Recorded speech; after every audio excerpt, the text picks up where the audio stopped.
In the cold embrace of December 20, 1968, the city of Benicia in Northern California held its breath as two high school sweethearts, David and Betty, embarked on what was meant to be a joyous first date. Little did they know, this seemingly ordinary night would unveil a chilling saga that would resonate through the corridors of time, baffling investigators and captivating the collective imagination of a nation. As the curtains of innocence descended on Lake Herman Road, a popular haunt for enamored young couples, fate took a malevolent turn. A second vehicle materialized from the shadows, signaling the arrival of a mysterious figure armed with a pistol and harboring unspeakable intentions. The tranquility of the evening shattered as David and Betty found themselves ensnared in a horrifying ordeal that marked the genesis of one of America's most enduring mysteries, the enigma of the Zodiac Killer. The Zodiac, a name yet to echo with infamy, had begun his sinister dance with the fates, leaving the first traces of a cryptic legacy that would haunt law enforcement for decades to come. The tale of David and Betty was merely the prologue to a narrative woven with taunting letters, encrypted messages, and a string of brutal crimes that would go on to define an era of fear and fascination. So, let us delve into the shadows of Northern California, where the Zodiac Killer's twisted symphony began, and the echoes of his malevolence still reverberate in the corridors of American true crime culture. As the night unfurled on December 20, 1968, the city of Benicia held its breath, unaware that within its quiet streets, a malevolent force was about to etch its name into the annals of infamy. Two young hearts, David and Betty, embarked on their first date, their laughter echoing in the crisp night air.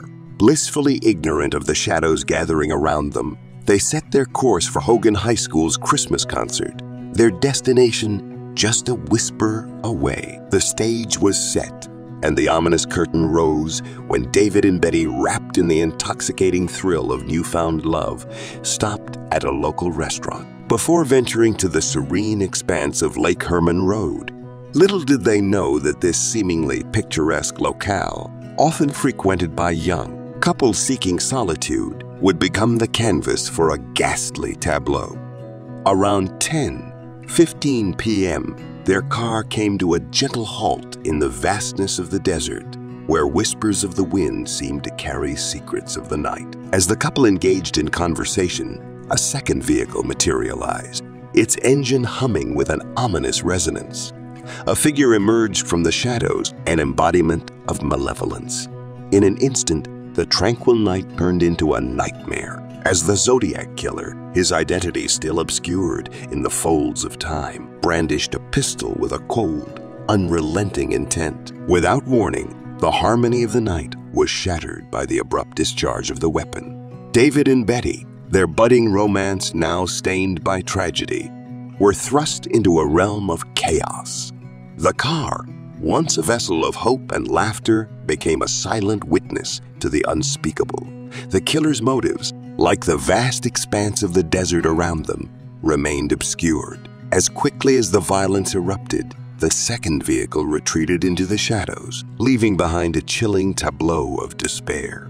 The echoes of that fateful night would resonate far beyond the desert landscape, setting the stage for a series of events that would unfold with relentless cruelty. The Zodiac had made his mark, and the city of Benicia was now tethered to a narrative that would captivate, terrify, and mystify for decades to come. In the aftermath of that harrowing night on Lake Herman Road, the city of Benicia found itself thrust into a realm of fear and uncertainty. The Zodiac Killer had revealed himself not through a face or a name, but through the haunting words that materialized in the form of a cryptic packet sent to local newspapers. The contents of this sinister message would cast a chilling pall over the already terrorized community. Within the packet were letters that bore the distinctive handwriting of a malevolent mind. The Zodiac, a moniker yet to become infamous, declared ownership of the heinous act that claimed the lives of David and Betty. The letters, composed with a venomous pen, taunted authorities and sowed seeds of panic among the unsuspecting populace. The killer's missives weren't just confessions. They were invitations into the dark recesses of a twisted psyche, in a proclamation that dripped with malevolence. The Zodiac asserted his enjoyment of killing, comparing the act to a perverse source of happiness. His arrogance knew no bounds as he declared his superiority over other beings, asserting that humans were the ultimate prey. Yet, the true horror lay not only in the words, but in the accompanying coded messages, a puzzle meant to confound and frustrate those seeking to unveil the identity of this elusive predator. The Zodiac reveled in the power of his anonymity, crafting a narrative where fear and confusion danced hand in hand. Amidst the cryptic messages, the Zodiac outlined a macabre plan. 12 more lives, he claimed, would succumb to his malevolence unless the newspapers complied with his demands. The city was held hostage by the chilling prospect of future bloodshed.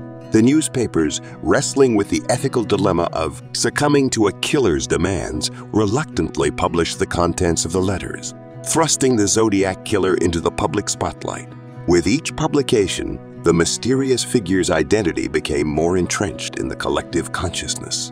The Zodiac, now armed not only with a gun, but with the power of fear, solidified his persona through the naming of his own alter ego. In a cryptic flourish, he signed off as the Zodiac Killer, etching his name into the pages of true crime history. The Zodiac Killer's sinister dance continued, casting a long, foreboding shadow over Northern California. As the city grappled with the aftermath of the cryptic letters, another chapter in this macabre tale unfolded at Blue Rock Springs Park in Vallejo on a fateful July 4th, 1969. Darlene Ferrin and Michael Mageau, like David and Betty before them, sought refuge in the secluded park. Little did they know that the Zodiac's malevolent gaze had fixed upon them. A car approached, its silhouette a harbinger of impending doom. The figure inside watched them for a moment before vanishing into the night, only to return minutes later and park on the passenger side. In the deafening silence of the night, the killer struck with ruthless efficiency. 5 shots shattered the tranquility, leaving Darlene Ferrin dead and Michael Mageau grievously wounded. Mageau, fighting for his life, would become the first living witness to the Zodiac's brutality. In his description to the police, he painted a portrait of the assailant, a 26 to 30-year-old white male, 195 to 200 pounds, with short, light brown curly hair. The hunt for the Zodiac intensified, and the authorities grappled with the realization that they were dealing with a cunning and unpredictable adversary.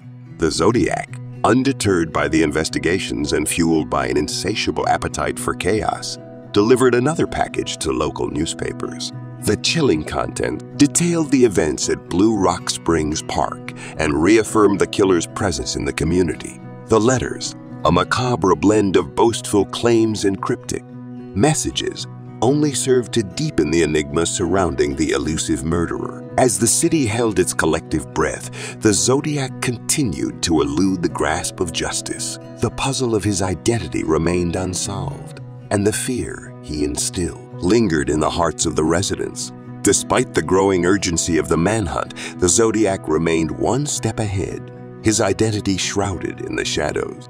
He cast over the lives of those unfortunate enough to cross his path. The Zodiac Killer, having etched his malevolence into the fabric of Northern California, was far from satiated.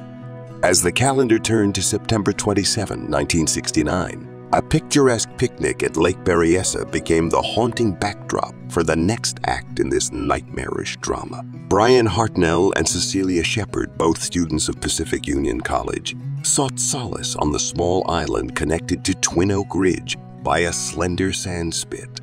The tranquility of the moment shattered as a figure, standing at an imposing height of 5 feet 11 inches, approached them. The hooded man wore a black executioner's hood with clip, on eyeglasses, and a bib-like item adorned with a cross-circle symbol.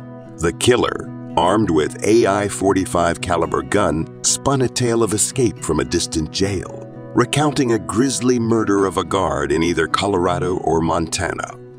With a chilling calmness, He declared his intention to steal Hartnell and Shepard's car and money to make his way to Mexico, citing the stolen vehicle as too hot to remain in the country. The macabre theater unfolded as the killer produced pre-cut plastic clothesline lengths and instructed Shepard to bind Hartnell before securing her own restraints. What began as a surreal encounter soon descended into a nightmare. The hooded man, revealing a knife, unleashed a frenzied attack. Hartnell suffered 6 wounds, and Shepard endured 10 in a vicious display of violence.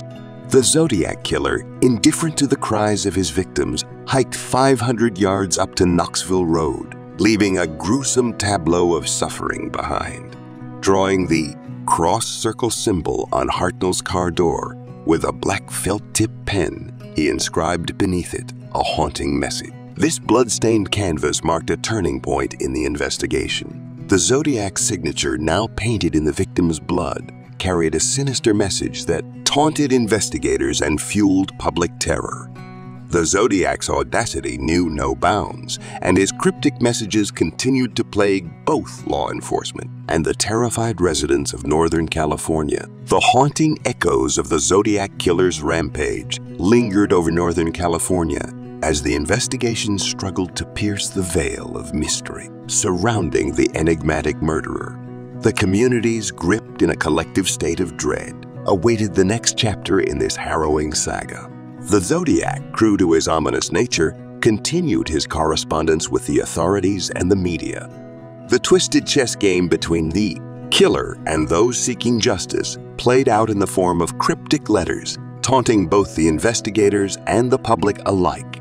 In one such letter, the Zodiac claimed responsibility for the gruesome acts, boasting of the body count and instilling fear with his unnerving predictions. The city, desperate for answers, grappled with the realization that the Zodiac Killer was not only a ruthless murderer, but a cunning manipulator of the narrative. His letters, adorned with cryptograms and eerie symbols, became cryptic messages that tested the mettle of those determined to bring him to justice. As the Zodiac's reign of terror persisted, law enforcement faced the daunting challenge of deciphering his intricate codes. The killer reveled in the power he held over the investigators, taunting them with the promise that only a fraction of his messages had been decrypted. The elusive nature of the Zodiac fueled public paranoia as the fear of an unseen predator lingered in the darkest corners of everyday life. The Zodiac's audacious demands, veiled in coded language, created a palpable sense of helplessness within the community. The sinister chess game played out not only through letters, but also through calculated acts of violence that seemed to defy traditional investigative logic.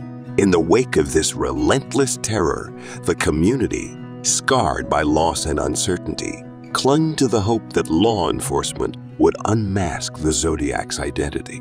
The killer, however, remained several steps ahead, leaving a trail of confusion, despair, and unsolved mysteries in his wake.